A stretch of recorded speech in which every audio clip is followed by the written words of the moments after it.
padamu aku berserah, dalam naunganmu aman. Maka tenanglah hai jiwaku,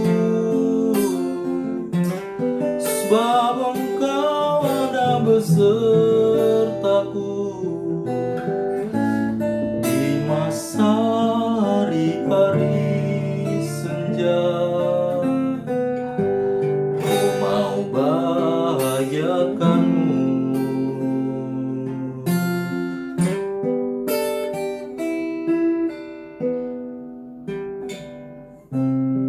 Amin.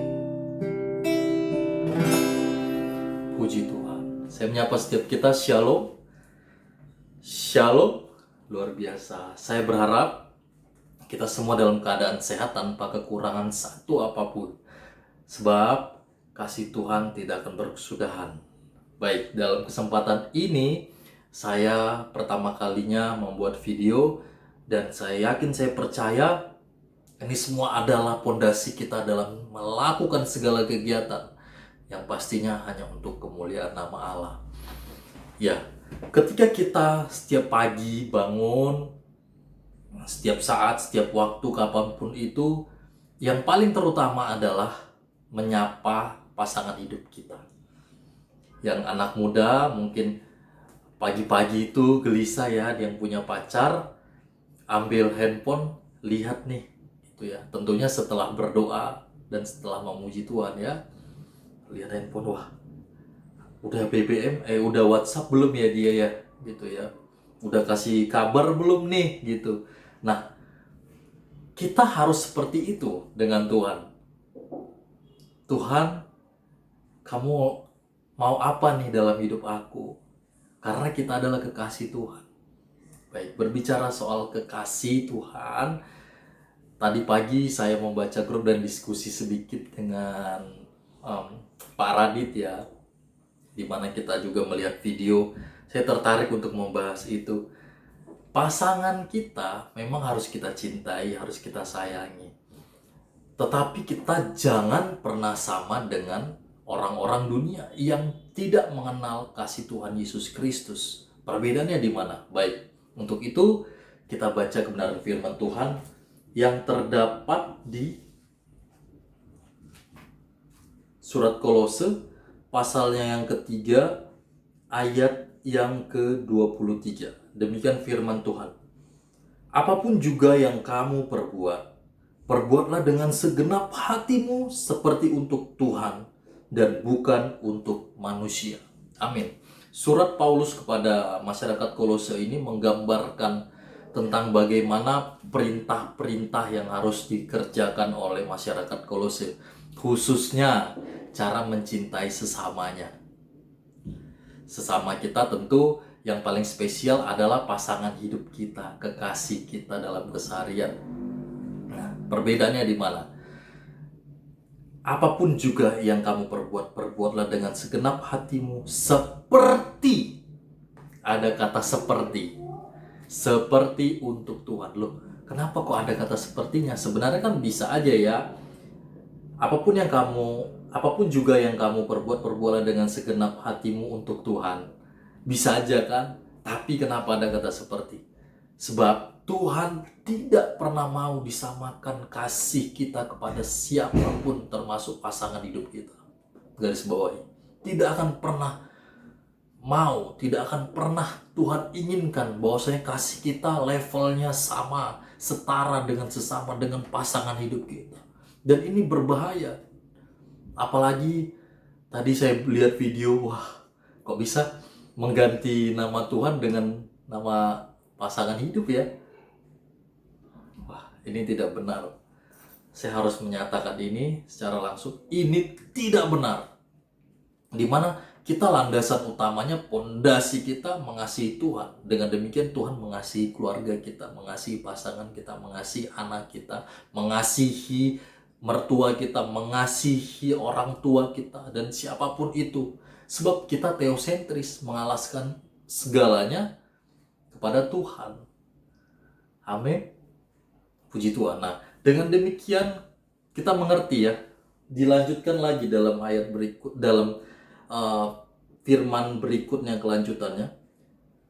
Apapun juga yang kamu perbuat, perbuatlah dengan segenap hatimu seperti untuk Tuhan dan bukan untuk manusia. Nah, dan bukan untuk manusia. Penting ya. Ketika kita berhadapan dengan manusia, yang kita hadapi itu bukan manusia, yang kita hadapi itu Tuhan. Nah, sebegitu ekstrimnya ya, memang harus ekstrim. Kalau nggak kita bisa diambang oleh dunia. Orang-orang dunia cara mencintai pasangannya seperti apa? Dibawa ke mall, belikan barang-barang mewah yang branded, berikan barang-barang yang mahal begitu ya. Dan itu menimbulkan kelas tertinggi bagi pasangannya. Begitu juga orang dunia mencintai pasangannya, bawa liburan, tempatnya di luar negeri yang jauh-jauh, yang indah-indah, yang bagus, yang elok, yang kalau di foto spotnya mengagumkan gitu ya. Nah, ini yang bahaya. Belum lagi orang bawa jalan-jalan pasangannya itu ke tempat kuliner gitu ya, ke tempat-tempat kuliner, dan pasangannya harus A, makannya diturutin harus A. Nah, ini bahaya. Jadi kita mencintai pasangan kita ini berbeda. Landaskan segalanya untuk Tuhan, bukan untuk manusia.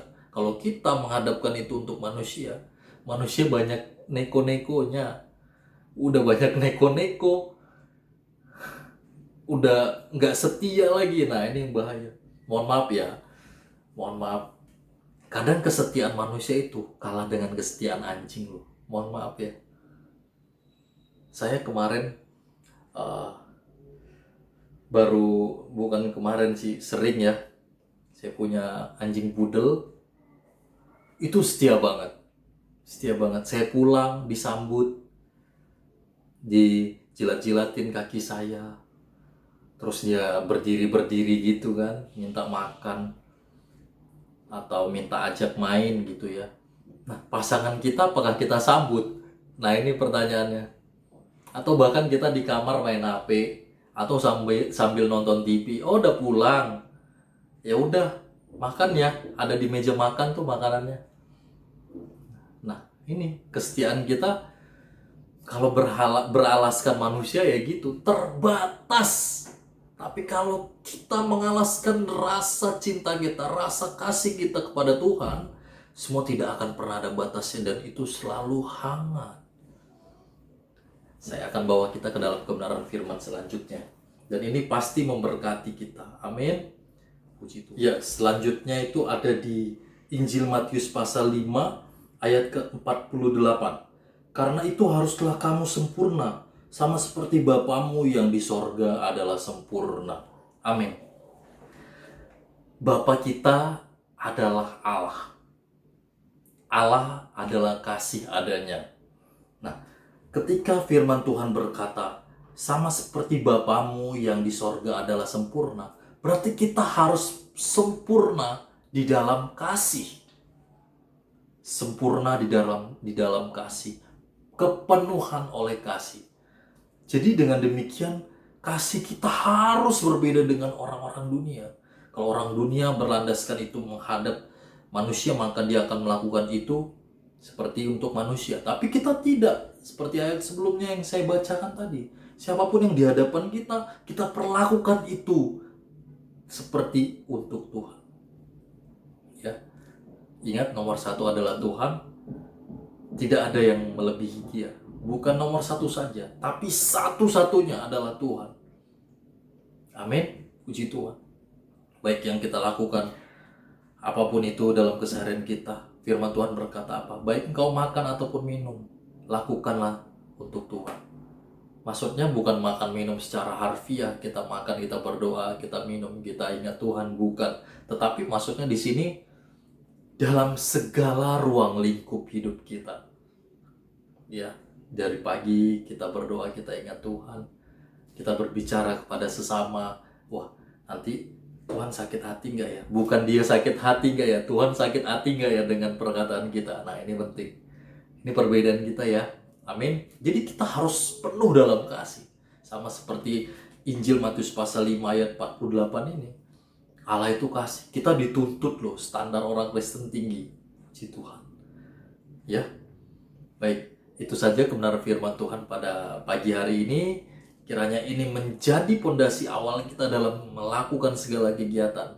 Dan itu kita lakukan seperti untuk Tuhan. Sebab Tuhan satu-satunya, tidak ada yang lain. Dan apapun yang kita kerjakan di bumi ini, kita akan kembalikan kepada Tuhan. Puji Tuhan. Baik. Satu yang perlu saya ingatkan, Tuhan mengasihi saudara. Tuhan menunggu saudara di kakinya. Saudara adalah biji mata Tuhan. Dimanapun saudara berada, Tuhan berada di sana, menyelidiki apa yang menjadi maksud hati saudara.